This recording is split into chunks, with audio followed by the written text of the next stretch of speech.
Alright,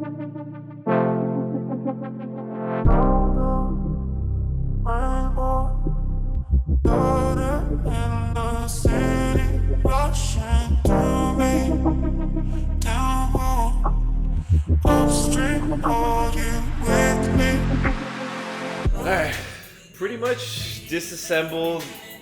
How much of the car do you think we disassembled so far? Like 40%?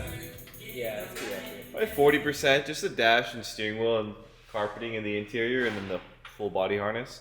We started doing the bottom of the car and now we're going to do fluids to kind of prep the motor and everything to be dropped. So releasing taking off the oil cap so it depressurizes. What about coolant? Do we need coolant too? Yes, sir.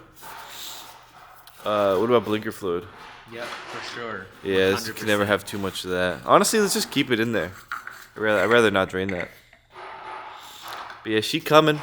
She coming. You can see all the under trays or under panels. Interior's all over the place. Well, we're going to clean it up. Don't worry. But she's pretty.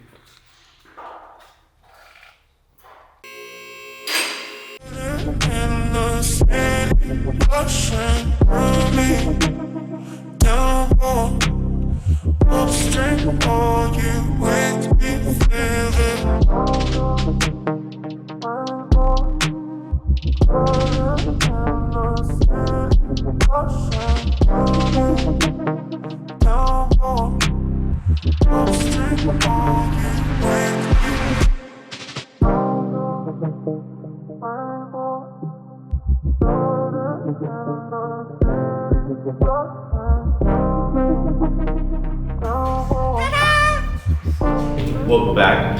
Day 2 of stripping the F81. Honestly, dismantling is always 10 times easier than assembling. So if it looks easy, it kind of is. But the opposite part of it gets really hard after this.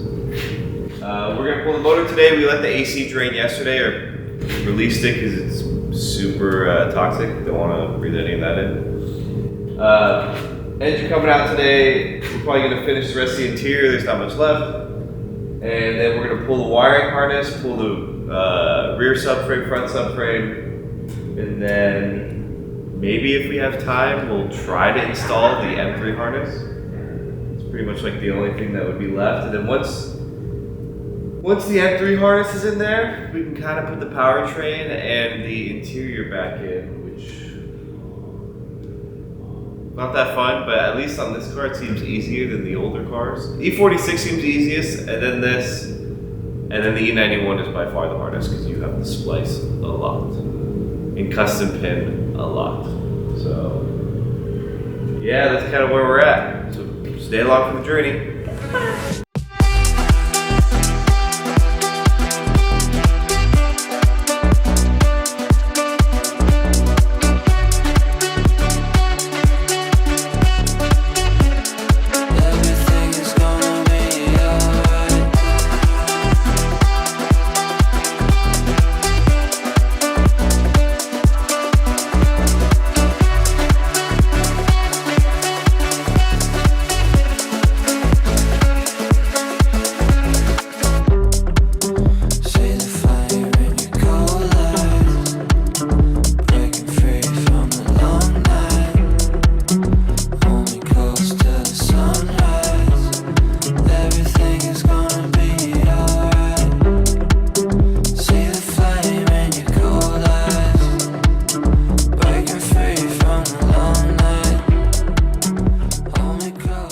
Welcome back, guys. It's Monday and we are tackling probably the worst part of the entire build, which is the wiring.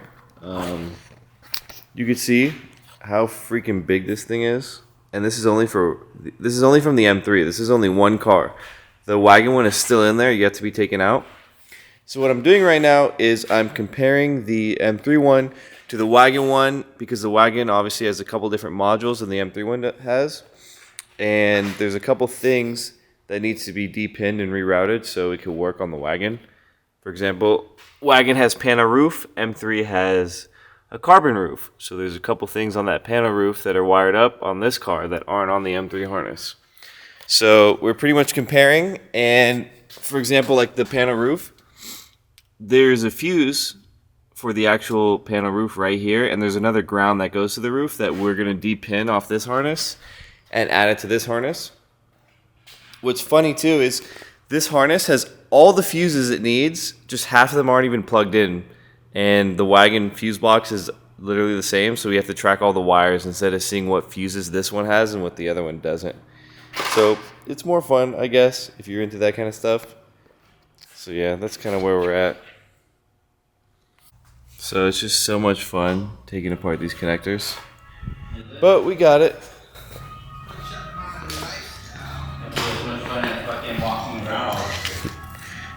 These are the two that we needed. One is a fuse and then one is a ground. So this one goes to the fuse box and this one goes to a ground panel on the chassis. So we're coming. It's coming along.